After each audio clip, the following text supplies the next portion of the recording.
জয় মা সরস্বতী।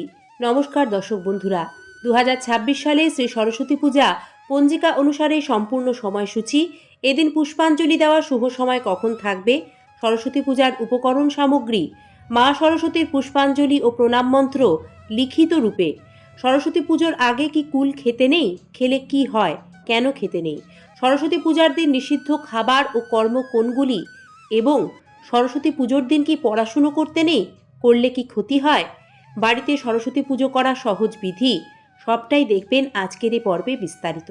আশা রাখি সকলে ঈশ্বরের আশীর্বাদে ভালো আছেন।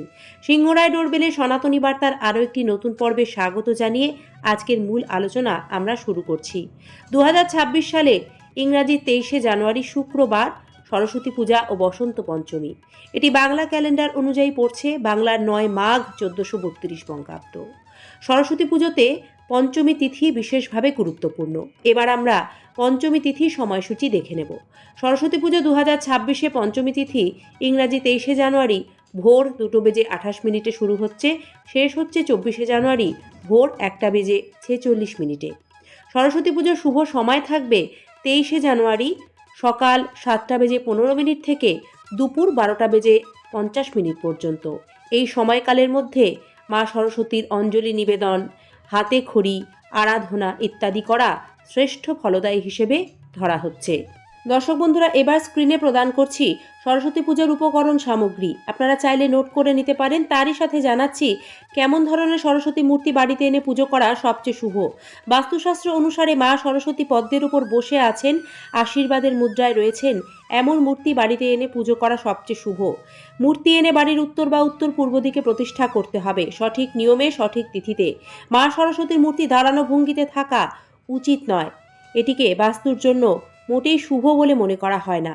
আপনি যখন সরস্বতী মায়ের মূর্তি কিনতে যাবেন, খেয়াল রাখবেন মূর্তি যেন কোথাও ভাঙা না থাকে।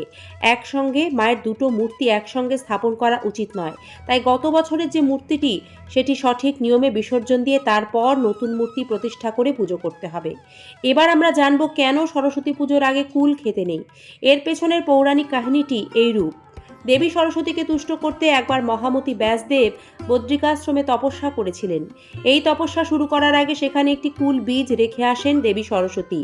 তিনি বলেন যে যতদিন না এই বীজ অঙ্কুরিত হয়ে বড় গাছ হবে, সেই গাছে নতুন কুল হবে এবং সেই কুল পেকে ব্যাসদেবের মাথায় পড়বে, ততদিন তাকে কঠোর তপস্যা করতে হবে, তবেই দেবী তুষ্ট হবেন।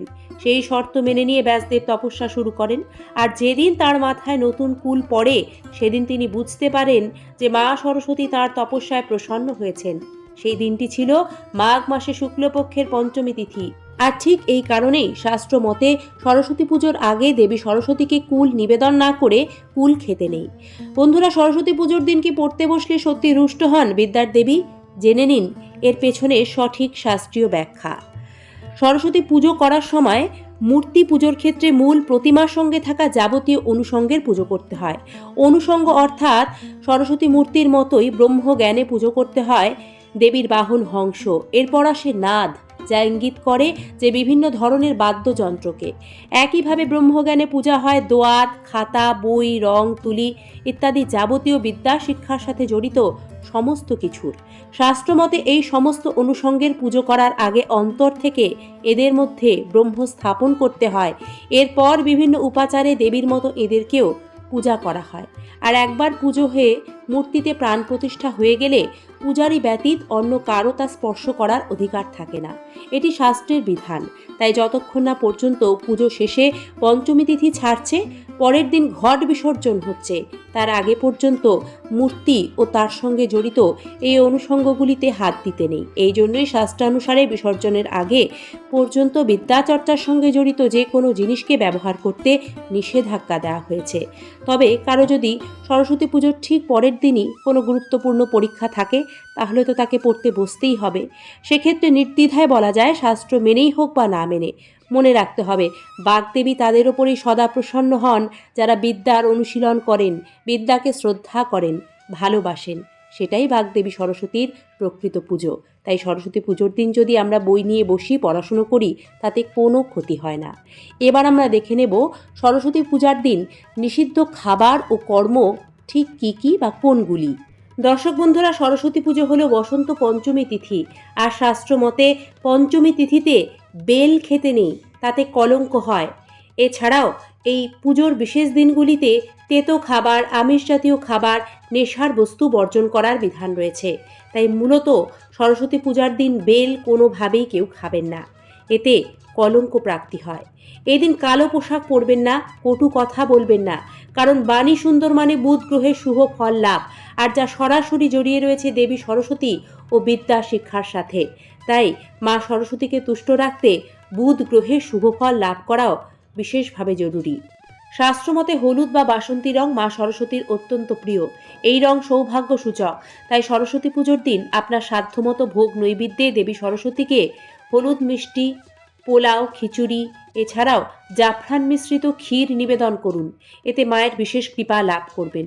এছাড়াও সাদা মিষ্টিও নিবেদন করতে পারেন। এই বসন্ত পঞ্চমীকে কিন্তু শ্রী পঞ্চমীও বলা হয়।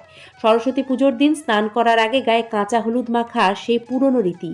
এর পেছনের কারণ, এই দিন গায়ে হলুদ মাখলে রূপ লাবণ্য শ্রী বৃদ্ধি পায়। তাই অবশ্যই আপনারা সরস্বতী পুজোয় স্নানের আগে কাঁচা হলুদ গায়ে মেখে নেবেন। বন্ধুরা, এবার স্ক্রিনে প্রদান করছি সরস্বতী পূজার পুষ্পাঞ্জলি মন্ত্র। ওং জয় জয় দেবী চরাচর সারে, কুচযুগ শোভিত মুক্তা হারে, বীণারঞ্জিত পুস্তক হস্তে, ভগবতী ভারতী দেবী নমস্তুতে, নমো ভদ্রকল্যৈ নমো নিত্যাং সরস্বত্যৈ নমো নমো, বেদ বেদাঙ্গ বেদান্ত বিদ্যা স্থানেভ্য এবচ, এষো সচন্দন পুষ্প বিল্লপত্রাঞ্জলি সরস্বত্যৈ নমো। এই মন্ত্রে 3 বার অঞ্জলি দেওয়ার নিয়ম রয়েছে। সরস্বতী পুজোর প্রণাম মন্ত্র সব শেষে মাকে ধূপদীপ দেখিয়ে উচ্চারণ করে পুজো শেষ করতে হয়। নমো সরস্বতী মহাভাগে বিদ্যে কমললোচনে, বিশ্বরূপে বিশালাক্ষী বিদ্যাং দেহি নমঃস্তুতে, জয় জয় দেবী চরাচর সারে, কুচযুগ শোভিত মুক্তাহারে, বীণারঞ্জিত পুস্তক হস্তে, ভগবতী ভারতী দেবী নমঃস্তুতে। জয় মা সরস্বতী, জ্ঞান বিদ্যা বুদ্ধি প্রজ্ঞা প্রদান করো, সকলের মঙ্গল করো মা। আপনাদের ধন্যবাদ আজকের পর্বটি সম্পূর্ণ দেখার জন্য।